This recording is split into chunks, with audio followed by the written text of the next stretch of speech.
보통은 우리가 6장, 7장을 이제 괄호장이라 이렇게 보는 경우가 많아요. 5장에서 구원의 확신, 구원의 영광, 그 충만한 확신. 그래서 사실은 8장으로 바로 이어져야 되는데, 그래서 영광에서 영광으로 이르는 그 내용이 그렇게 딱 맞는데, 이제 6장, 7장은 제기될 수 있는 그런 문제들에 대해서 설명해주고 가는 그런 장이다. 그런 의미에서 이제 괄호에 해당하는 그런 장이다. 이렇게 분석하는 경우가 많습니다. 그래서 6장은 우리가 살펴본 대로 은혜가 왕노릇하는 믿음으로 의롭다함을 받은 하나님 백성들이 은혜가 왕노릇해서 우리의 구원이 5장은 칭의 의롭다함을 받은 성도는 구원이 확신하다. 구원의 확신을 가져야 된다. 그리고 그 구원은 영원하고 완전하다. 아담과 예수님을 비유해서 그리스도 안에서 주시는 그 은혜의 강력함과 풍성함과 영원함과 완전함에 대해서 5장에서 비교해서 말씀하고 있습니다. 그래서 안전하다는 거예요. 한 걸음 더 나아가서 하나님으로 즐거워하는. 그러면 이제 거기에서 제기될 수 있는 문제, 그러면 은혜를 더 받기 위해서 죄를 더 많이 지어야 된다는 말이냐. 그래도 되겠다. 그러자. 또 흔히들 한 번 구원받았으니까 아무렇게나 살아도 되겠지. 그런 생각을 가지고 있는 사람들이 좀 있어요. 구원받았을 거라고 생각하면서 구원받았으니까 이거 조금 한다고 구원이 취소되는 것도 아니고 천국 못 가는 것도 아닌데 이렇게 생각할 수 있습니다. 그 생각 자체가, 그런 발상 자체가 위험한 거죠. 해서는 안 되는 거죠. 할 수가 없는 거죠. 거기서 더 이제 발전해 나가면 일종의 패법주의요. 구원받았는데 믿음으로. 그리고 그냥 한번 잘못했다고 하면 되는 거고. 그럴 수 없다에 대해서 이제 우리는 구원받은 성도는 이제 어떻게 살아야 되느냐, 왜 그렇게 돼야만 되는가 라고 하는 걸 6장에서 쭉 말씀합니다. 그래서 이제는 우리가 죄와 싸우면서 그렇게 만들어 놨으니까 하나님께서 죄에 대해서 죽은 자이고 하나님에 대해서 산 자고 의에 대해서 산 자로 만들어 놨어요. 그러므로 이제는 우리가 죄와 싸우면서 더 이상 죄가 우리를 주장하지 못하고 우리 몸을 다스리지 못하도록 하자. 그냥 이제 6장에서 조금 말하는 굉장히 중요한 장입니다. 우리가 왜 어떻게 해서 우리가 구원을 이루어갈 수밖에 없고 그래야만 되는가? 또 그렇게 할 수 있도록 해놓으신 그 원인은 어디에 있는가? 그렇게 해놨다라고 하는 거죠. 할 수 있도록 다 해놓으신 겁니다. 그리고 오늘 여기 7장은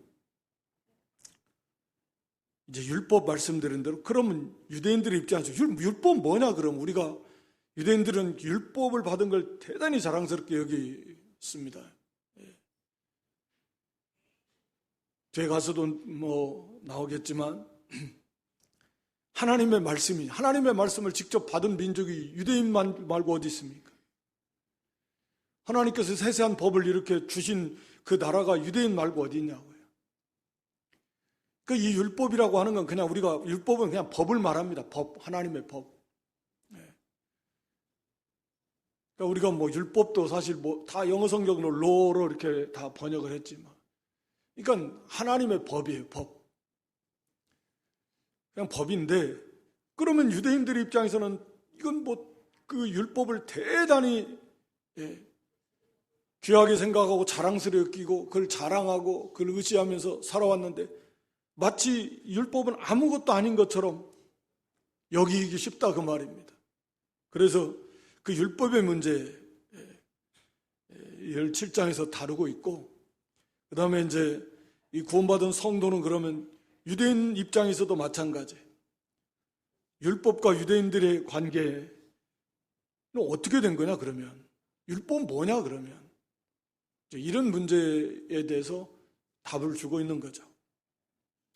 또 이것은 유대인의 문제만은 아니고, 우리가 앞에 그 2장에서 이방인들은 우리는 하나님 율법 알지도 못하는 우리하고 뭔 상관이 있냐 이렇게 생각하기 쉽지만, 우리에게는 양심이, 그 본성이 하나님이 주신 그 양심이 율법의 역할을 해준다 그랬습니다. 그러니까 율법을 지켜서 구원받을 수 없듯이, 예를 들자면 유대인이 아닌 이방인들, 양심을 지켜서 공자나 또는 맹자나 위대한 세상에서 칭송받는 사람들, 거룩한 도덕을 통해서 어떤 구원을 받을 수 있고 영광을 이룰 수 있을까? 같은 개념이에요. 그들에게 있는 그들의 주어진 법, 일종의 그것도 하나님이 율법 역할을 하는 그런 양심, 그런 것들을 다 지키면서 구원을 이뤄갈 수 있을까? 절대 없는 거죠. 유대인이나 비유대인이나 이게 다 모든 인생이 다 율법 아래 놓여 있는데 하나님 앞에 다 입을 막고자 하나님의 심판대 앞에서 할 말이 없게 만들고자 했다 그랬는데, 그래서 다 관계가 있어요. 유대인뿐만 아니라 모든 인생들이 다 마찬가지. 나는 내가 법 없이도 산다, 거룩하다, 내 도덕 잘 지키면서, 절대로 그렇게 해서 구원 얻을 수 있는 인생은 하나도 없다. 물론 우리가 그건 다 잘 알지만 그렇다라고 하는 거예요. 그래서 여기서는 1절에서는 상식에 대해서 말합니다. 형제들아, 내가 법하는 자들에게 말하노니 너희는 율법이 사람의 살 동안만 그를 주관하는 줄 알지 못하냐. 이건 상식이라는 거죠. 법을 아는 사람이라고 하면. 법이라고 하는 게 그 사람이 살아있을 때만 그 사람을 주관하는 거지, 죽으면 그 사람에게 더 이상 그 법이 적용될 수 없잖아요. 죽었는데 무슨 법이 그 사람에게 적용되겠습니까? 사실 하나님의 법도 마찬가지죠. 이 땅에서 살아있는 하나님 백성들에게 법을 주신 것이고 말씀을 주신 거지, 우리가 이 땅에서 죽었는데 예수를 믿으라고 하겠어요? 회개하라고 그러겠어요? 회개할 수 있겠습니까? 네, 법은 그러니까 살아있는 동안에 그 사람을 주관하고 그 사람에게 영향을 끼친다. 그 권세를 가지고서. 그건 당연한 거다. 그러면서 여기 이 남편과 아내의 일종의 그 비유를 들어요. 근데 2절에 보면 남편이 있는 여인이 그 남편 생전에는 법으로 그에게 매인바 되었다. 예. 이게 일반 그 법이죠. 여인이 아내가 결혼해서 그 남편이 살아있는 동안에 남편의 그 아내로서 그 남편의 권위에 복종하고 그 남편의 법이 매인바된다. 남편의 권위, 이런 말하면 오늘날에는 그게 좀 거부감을 가질지 몰라도 성경은 그렇게 말하고 있잖아요. 질서상 아내의 머리가 남편이에요.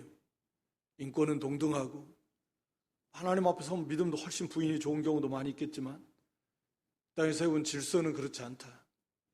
근데 항상 말씀드리지만 말세가 가까울수록 모든 게 하나님의 원리를 자꾸 파괴하고 거꾸로 가는 모든 영역에서 다 그렇게 가고 있다라고 하는 것을 딱 생각하시면 돼요.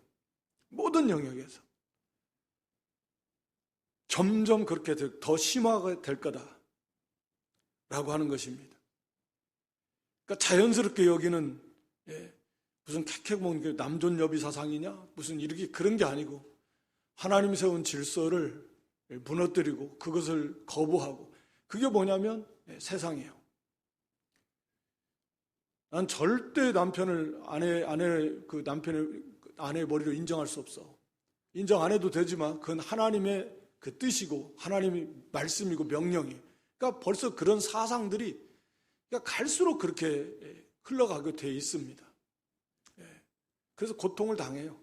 가정도 그렇고 사회도 그렇고 다 그렇습니다. 하여튼 간에 여기 오늘 본문의 말씀은 남편의 생전에 법으로 그에게 매인받았다. 그 남편에게. 그래서 오늘날에 이 말씀 매이긴 마음에 안 들면 이혼하면 되지 이렇게 생각할지 모르지만 원리적으로 그렇지 않다 그 말이에요.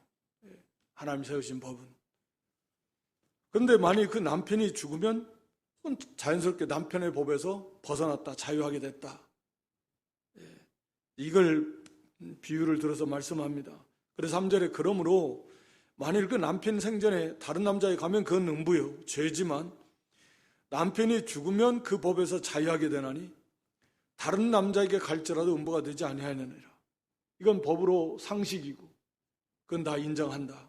자, 이것을 적용하면서 그러므로 4절에 그러므로 내 형제들아 너희도 그리스도의 몸으로 말미암아 율법에 대하여 죽임을 당하였다. 그러니까 이것을 문자적으로 대입하면 대단히 혼란이 와버려요. 네. 앞에서는 남편이 죽었다고 그래놓고 여기 4절에 와서는 우리가 마치 율법에 매인받아서 율법이 우리의 남편이었다 전에는. 그러면 율법이 죽었는가? 율법이 죽지 않았어요. 오늘 4절에 가서는 너희가 죽었다 너희가. 그러니까 여기서 말하는 이 비유는 남편이 죽었다 한편이 죽었을 때 그 관계가 끝난다 라고 하는 걸 말하는데 여기 4절에 너희도 그리스도의 몸으로 말미암아 율법에 대하여 죽임을 당했다. 네. 우리가 앞에서 살펴본 거예요. 죄에 대하여 죽은 우리가 죄에 대해서 죽었다라는 의미가 죄의 나라에서 죄의 지배를 받던 그런 삶에서 거기서 끝났다. 거기서 죽었다. 우리의 옛사람이 죄가 왕이고 마귀가 왕이고 사망이 왕인 나라에서 종노릇하며 살았어요. 우리가 예수님 믿기 전에는 모든 인생이 다 그래요. 지금도 그런 사람들 다 그렇게 살고 있고. 그런데 우리가 거기에서 죽었어요. 그래서 더 이상 이제는 그 나라 백성이 아니에요. 죄의 왕국 백성이 아닙니다. 사탄의 사망의 왕국의 그 나라의 백성이 아니에요. 우리는 하나님의 백성이고 하나님 나라, 아들의 나라, 그리스도의 왕국, 하나님의 왕국 백성이에요. 그것이 그리스도를 믿는 순간에 그리스도의 십자가에서 그리스도와 연합됨으로 그리스도의 죽으심 안에서 그것이 우리에게 이루어졌다라는 거죠. 이게 실제로 우리에게 발생한 사건이라고 말씀했습니다. 우리가 그렇다고 그렇게 생각하자. 실제는 안 그런데 그냥 하나의 이론으로 만들어 놓고 우리가 그렇게 생각해. 그런 게 아닙니다. 실제로 그렇게 그런 일이 일어났다라는 거죠. 그래서 오늘 여기 본문도 같은 말씀이라고 우리가 이해하면 될 것 같은데 그리스도의 몸으로 말미암아 그리스도께서 십자가에서 죽으실 때 율법에 대해서 율법은 우리를 정죄했습니다. 왜냐하면 우리가 율법을 어겼으니까 모든 인생이 다 하나님 법에 의해서 정죄라는 건 넌 죄인이다라고 선언하는 거잖아요.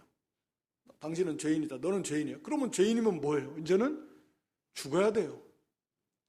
세상에서는 뭐 죄값으로 가서 뭐 벌금을 내기도 하고 집행유예도 받고 또는 뭐 가서 뭐 몇 년 또는 몇 달 뭐 있다가 나오기도 하지만 그렇지 않다 얘예요. 하나님 법은 법 정죄 선언 받으면 그것은 뭐 끝나요. 죽어요. 죽어. 사망입니다. 영적 사망이에요. 영원한 사망이고 사망은 형벌이니까 영원한 형벌입니다. 그래서 율법은 우리를 정죄합니다. 너는 죄인이고 그리고 죄인으로서 죽었고 율법에 의해서 죄삭선 정해놓은 거니까 하나님의 법이 죄값으로 그건 죽은 거예요. 그래서 이 땅에서도 영이 죽은 상태 살다가 마지막 영원한 죽음으로 갈 수밖에 없는 겁니다.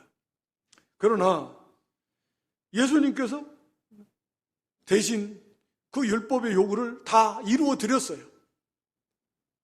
우리에게 요구하는 죄삭선 사망의 그 대가를 예수님이 다 치러 주셨습니다. 값을 십자가에서 죽어주심으로 그 율법의 요구를 다 갚아줘 버렸습니다. 대신. 그래서 율법은 우리에게 더 이상 우리는 율법과 관계가 없다. 그걸 죽었다라고 말하는데 그래서 예수님이 십자가에서 죽으실 때 너희도 그리스도의 몸으로 말미암아 율법에 대해 죽임을 당했다라는 것은 율법과의 관계가 이제는 청산이 됐다. 율법이 더 이상 우리를 정죄하지도 못하고 우리를 주장하지도 못한다. 그런 의미입니다. 죽임을 당했다라는 것이. 그러니까 율법과 아무런 관계가 없다라는 거죠. 그리스도의 몸으로 그리스도께서 율법의 요구를 다 이루어 드렸으니까. 그리고 율법을 다 완성해 놓으셨으니까. 의를 완성했으니까. 그러니까 율법이 요구할 수 있는 게 없어요. 죄를 지어야 율법은 저 죄인이니까 사망, 선고를 내려가지고 죽음에 이르게 할 건데 뭐 그것도 다 갚아주셨고 대신 죽어주심으로 또 율법을 예수님이 한편으로는 다 완성해 다 성취해버렸고 그래서 의를 완성했고 의는 생명인데 그래서 율법이 우리 그리스도 안에 있는 성도에게 요구할 수 있는 게 없다 그 말입니다. 그래서 우리는 더 이상 율법의 제재를 받지 않아요. 율법이 죽었다라는 율법과 그런 관계가 없어요. 그러니까 율법을 안 지켜야 된다라는 말이 아니라 더 이상 율법이 그렇게 우리를 주장하지 못하고 우리에 대해서 뭐 선언하고 할 수가 없어요. 우리는 그저 이제 감사해서 감격해서 하나님 백성으로서 그 율법을 또 율법에 담겨져 있는 하나님의 뜻을 섬겨드리는 거지. 그걸 못했다고 무슨 구원과 아무 관계 없습니다. 그래서 오늘 본문에서 말하는 건 그거죠.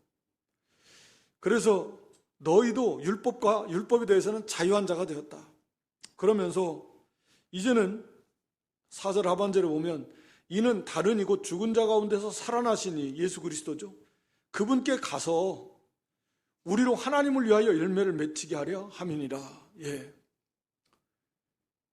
결국은 뭐 계속해서 반복해서 나오는 말씀인데 우리를 구원해 주신 목적, 하나님을 위해서 열매를 맺게 하려 한다라는 거죠. 전에 우리가 마치 율법하에 있을 때는 마치 율법과 결혼관계에 있을 때 오늘 본문에 비춰보면 율법하에 있었다. 남편의 권위 아래 있었던 것처럼 아내가 그리고 그 법에서 벗어날 수 없었던 것처럼 우리가 율법하에 있을 때는 율법의 권위 아래 있었고 율법을 벗어날 수 없었고 그때는 아무런 열매를 맺지 못했다. 밑에 가서 보면 오히려 사망의 열매를 맺었다. 5절에 가서 보면. 그러니까 하나님이 원하시는 열매, 즉 의의 열매인데 그 의의 열매는 하나도 맺지 못했습니다. 그런데 이제 그 관계가 청산이 됐다. 죽어서.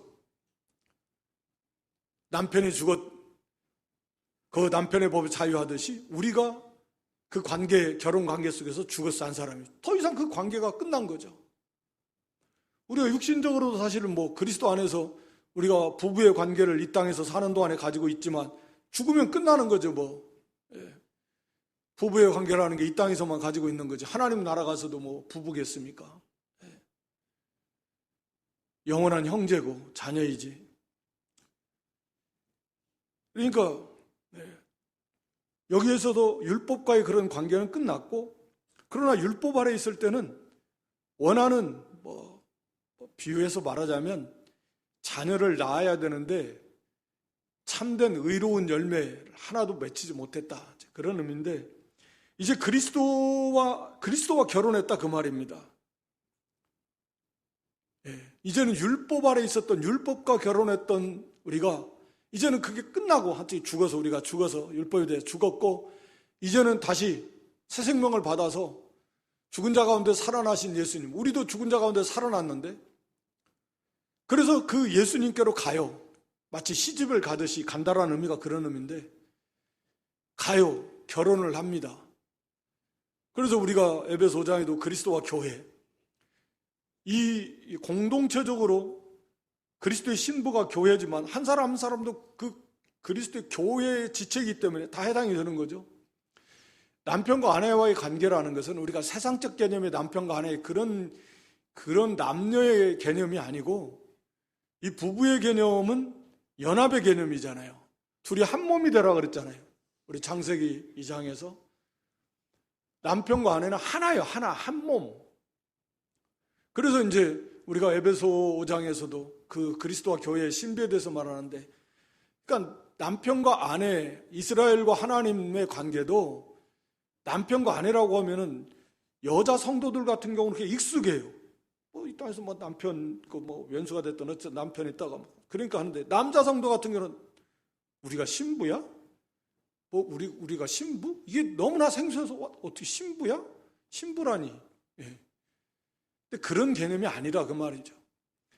남편과 아내와의 이런 부부의 관계라는 건 가장 친밀한 관계다. 한 몸이다, 한 몸. 그래서 몸의 비유를 들어 말하는데 포도나무 비유처럼 한 생명적 관계. 남편과 아내는 둘이 하나가 됐다, 하나.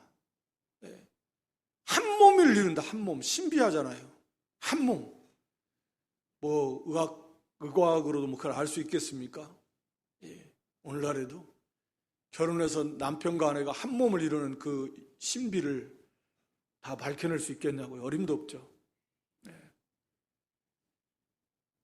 그래서 이 신비한 건데, 그래서 실제로 남편과 하나의 이 관계가 정말 신비하다 그러는데 하나가 되는 거예요. 그래서 이 연합, 예수님과 우리가 이제는 우리가 그리스도의 신부로서 예수님께로 가서 이건 결혼 관계. 그래서 이제는 우리가 율법 아래 있을 때, 즉 마치 율법으로 남편 사모 살 때는 의의 열매를 전혀 맺을 수 없고 사망의 열매밖에 맺을 수 없었지만, 이제는 하나님을 위하여 의의 열매를 맺히게 하려 함이라. 의의 열매를 맺는 거예요. 의의 열매, 앞에서도 말했잖아요. 이제는 하나님께 대해 살았고 의의 종이 되고 의를 이루어나가고, 그래야 그게 예수님을 닮아가는 거고 성숙해지는 거고, 의를 행할 때 하나님의 나라는 의의 나라니까 의를 많이 행해야 하나님 나라에서 큰 자고, 하나님 많이 주시고 싶어도 못 줘요. 의를 안 이루면. 의가 있어야 주지. 하나님이 의의 걸음 바 새하늘과 새 땅인데, 우리가 의롭다함을 받았지만 거기서 의를 얼마나 행했냐. 이게 의롭다함을 받음으로 천국 그냥 갑니다. 그리고 상급은 이제 얼마나 의를 많이 이루어 나갔냐. 자라나고 의를, 결국 모든 게 한마디로 말하면 의라고 의의 범죄에 다 들어가는 거죠. 뭐가 됐든 다. 뭐 거룩한 행실이든 뭐 선한 행실이든 사랑의 행실이든 다 의. 하나님 보시기에 의로운 그런 열매들입니다. 그래서 의에 줄이고 목마른 자, 이게 참 복이 있는 건데, 그렇게까지 가면 생명 내놓고라도 의를 이룰 수밖에 없는데, 그래서 이제는 의를 위해서 하나님을 위해서 의의 열매를 맺히게 되고 있다. 그 앞에서 6장 22절에서도 그랬잖아요. 거룩함에 이르는 열매를 맺고 있다. 이제는 이 성도의 모습이라고 그랬잖아요. 거룩함에 이르는 열매를 맺고 있다. 맺고 있는가? 점점 거룩해져 가고 있는가? 라고 하는 것입니다. 물론 뭐 하나님의 은혜로 우리에게 은혜가 왕노릇하니까 말씀도 주시고, 우리가 예배, 기도, 찬양, 섬김, 그 모든 것들을 통해서 은혜를 주셔서 우리로 하여금 의의 열매를 맺어나가도록 우리를 양육하시고 보호하시고 풍성한 모든 은혜를 다 쏟아 부어주시면서 인도해 가시는 거죠. 우리는 거기에서 해야 될 지극히 작은 것을 우리는 하는 겁니다. 거기 5절에 보면 우리가 육신에 있을 때라는 말은 문맥적으로 볼 때 육신이라는 단어가 여러 가지 의미로 사용되기도 하지만, 육신에 있을 때는, 이때는 다시 말하면 예수님 믿기 전에 그런 말이잖아요. 율법 아래 있었을 때, 그때는 율법으로 말미암는 죄의 정욕이, 이건 뭐 우리가 영은 죽은 상태고 하나님에 대해서 반응할 수 없고 하나님 말씀에 대해서 정상적으로 반응할 수 없는 상태, 하나님과의 관계가 완전히 단절된 상태, 영이 죽은 상태. 그러니까 이제 육체 욕구, 마음, 생각부터 시작해가지고 이 모든 지체들이 그 몸에 죄의 욕구에 의해서 행할 수밖에 없는 거예요. 그러니까 그때는 당연히 율법으로 말미암는 죄의 정욕이 우리 지체 중에서 역사해서 우리로 사망을 열매를 맺게 했다. 그래서 잠깐 살펴봤죠. 우리 중생한 성도에는 영과 육이 연합되어서 한 인격체를 이루고 있는데, 우리가 구원을 말할 때 영도 구원받아야 되고 몸도 구원받아야 돼요. 그게 온전한 한 인격체가 구원받는 거잖아요. 영만 구원받고 이 몸은 구원 못 받으면 그건 말이 안 되는 거죠. 그러니까 우리의 현재 상태는 이미 법적으로는 구원을 받았고 우리의 영도 구원을 받았고 중생했고 영이 부활했습니다. 그러나 아직은 이 몸은, 우리가 아는 대로 이 육신은 아직 부활을 입지 못했어요. 그래서 구원이 완성이 아직 안 됐습니다. 그걸 향해 가고 있는 거죠. 그것은 보장된 거나 다름없다 그랬습니다. 그리스도와 함께 하나님 안에 감춰져 있다고 그랬죠. 골로새서에서. 그래서 예수님이 오실 때 이제 나타나게 될 것입니다. 우리의 생명이 완성된, 그래서 영화롭게 되는 영광의 그날, 이제 7장 마지막에 가서도 결국은 이제 그것을 이렇게 사모하는 표현으로 보여지는데, 그날이 되면 이제 그때는 죄와 싸울 이유도 없어요. 죄와 싸울 가능성도 없고 죄와 싸울 일이 없어요.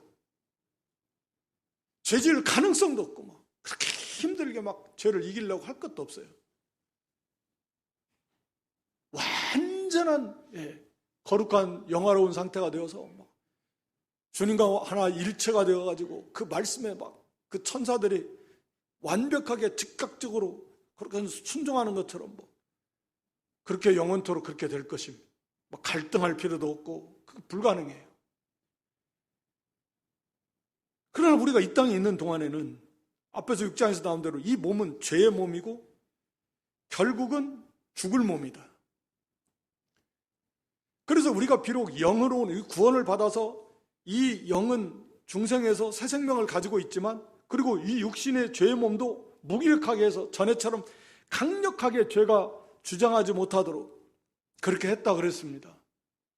거기 6장에서 뭐 일주일이나 지났으니까 잊어먹겠죠. 2주나 지났나요? 거기 6장 6절에 보면 죄의 몸이 멸하여, 죄의 몸이 멸했다. 우리 몸 가운데서 아주 강력하게 역사하는 그 죄의 그 통치력, 죄가 그 몸을 다스리던 그 통치력, 우리가 그 세계에서 벗어났으니까 이제는 그렇게 안 된다라는 거예요. 전에처럼 똑같은 죄의 몸이지만 전에처럼 죄가 우리를 그렇게 주장하는 그런 몸은 아니지만 여전히 이 죄는 우리의 몸, 이 지체, 영은 손을 못 댄다 그랬어요. 우리의 영은 완전해요. 자라나야 되지만 구원은 완전한 구원, 그 영이, 중상한 영이 범죄할 가능성이 없습니다. 그러면 구원이 완전하지가 않아요. 구원 받았다, 취소됐다, 영이 범죄하면 죽어야 되고, 죽으면 다시 중생해야 되고, 회개해서.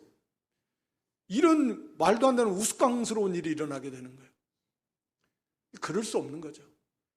그래서 우리의 영은 손 못 댑니다. 감히 될 수도 없고. 그런데 여전히 우리 몸에 죄의 습성이 있어요. 우리 몸에 욕구가 있습니다.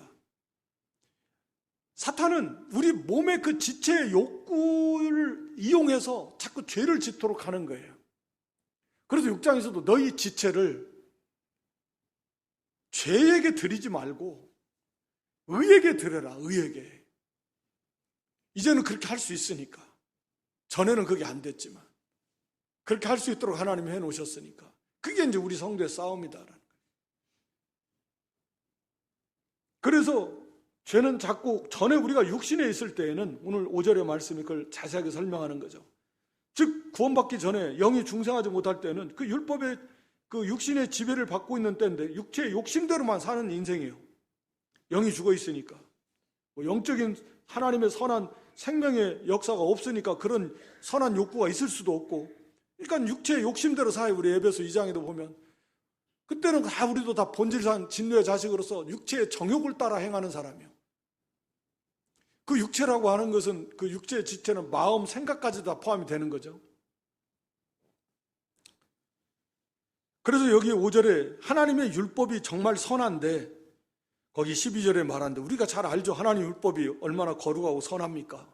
하나님 말씀인데. 그런데 그런 선한 거룩한 하나님의 말씀조차도 반대로, 결과가 반대로 나온다라는 거죠. 왜? 이게 완전히 부패한 존재이기 때문에. 그 선한 하나님의 거룩한 말씀이 비추어지는데 오히려 그 말씀을 통해서 회개하고 돌이키고 그런 게 아니라 오히려 죄를 짓는 데 쓴다라는 거죠. 아니, 결과적으로 결국은 죄를 더 짓게 된다라는 거죠. 그 말씀이 계속 이어지는 겁니다. 그러니까 우리 죄의 정욕이, 율법으로 말미암는 죄의 정욕이 우리 지체 중에서, 그러니까 율법으로 말미암는 죄의 정욕이, 율법이 선을 행하라 그러면 왜 저걸 하라 그러지? 하면 우리가 잘 아는 대로 하기 싫은데 이런 욕구가 가만히 있었으면 괜찮아요.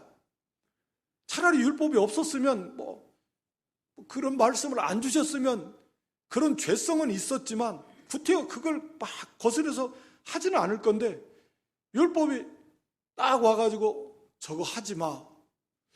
처음에는 그게 할 생각이 없었는데 하지 말라고 하니까 저것을 왜 하지 말라 그러지?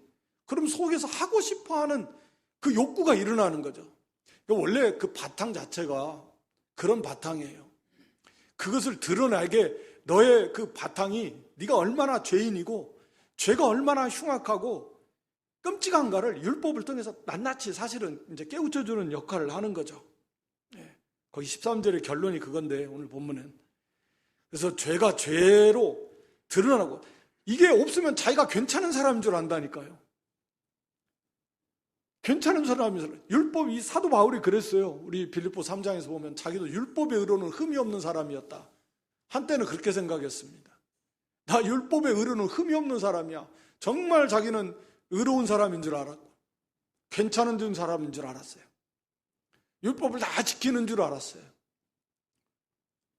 그런데 웬가를 이제 깨닫고 보니까 그게 아니었다라는 거죠.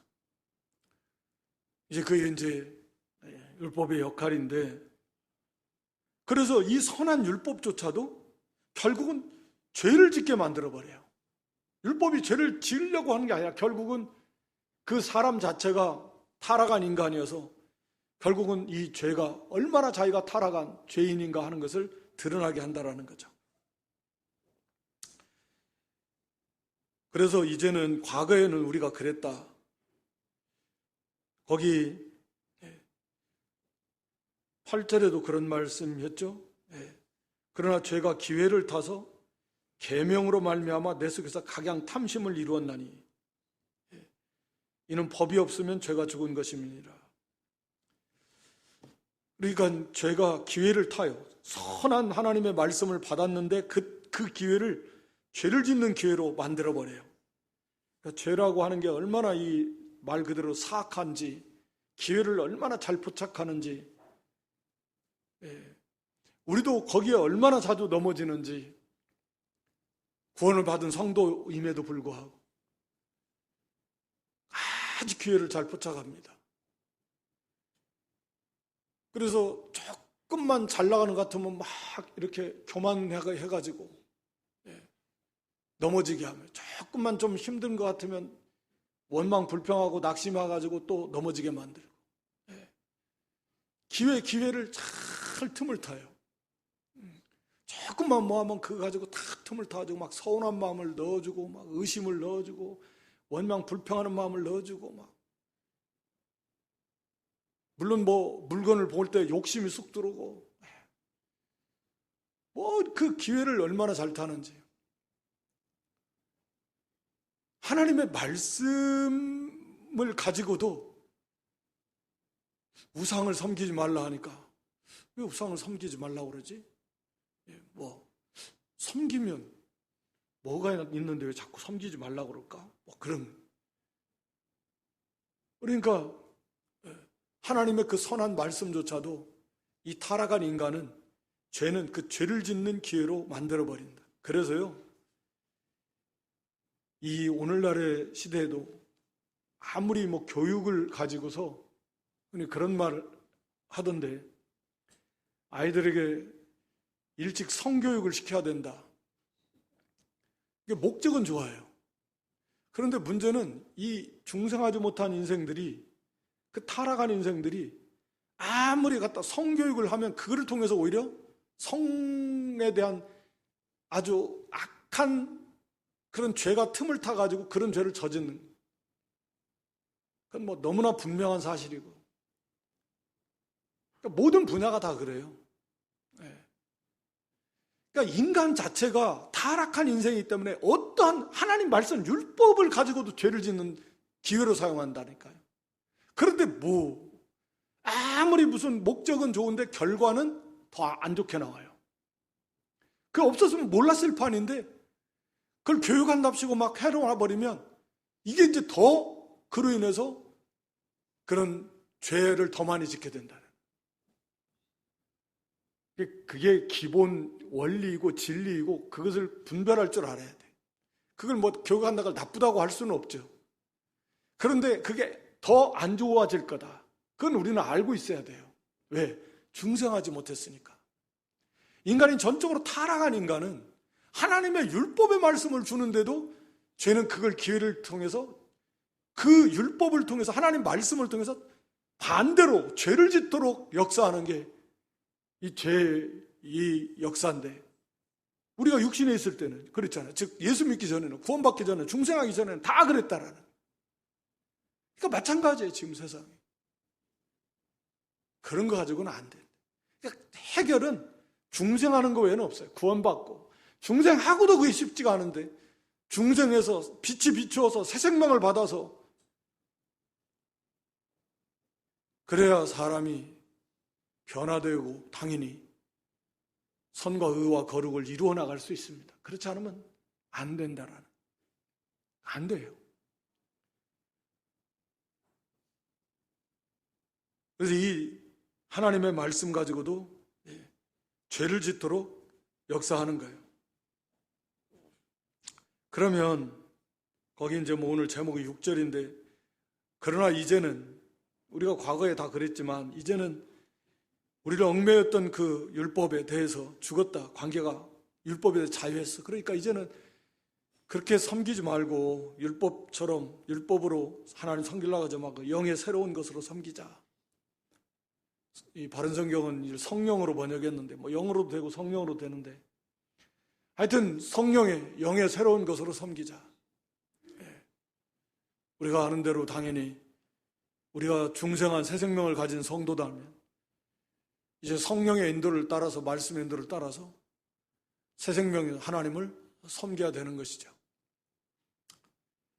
예배도 신령과 진리 예배하라 그랬는데 그러니까 그러면 뭐냐? 그러면 율법이 그러면 죄냐? 그런 게 아니다라고 하는 것을 말씀하는 거죠.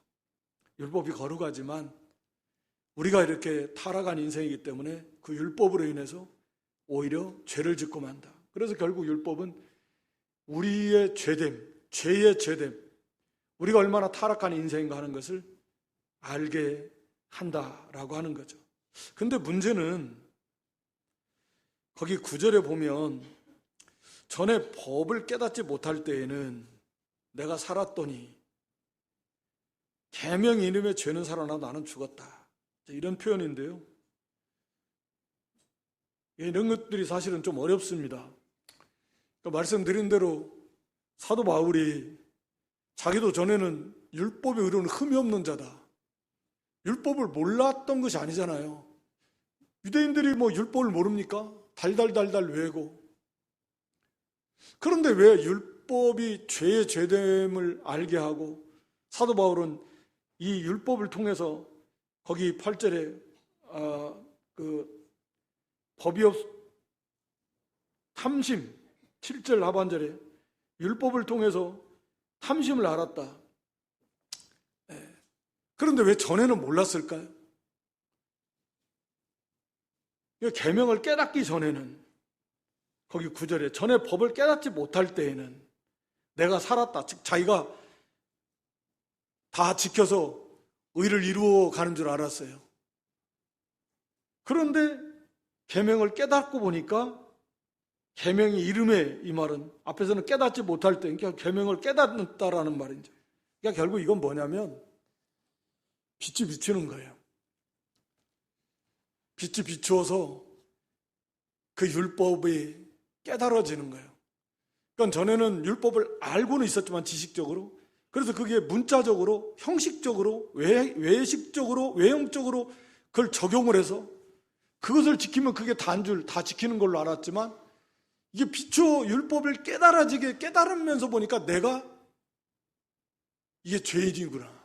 너무나 큰 죄인이고 나는 도저히 이 율법을 다 지킬 수 없는 죄인이고 이걸 유대인들이 애초부터 깨달았다면 다 회개하고 그리스도께로 왔겠지만 그렇게 안 됐잖아요.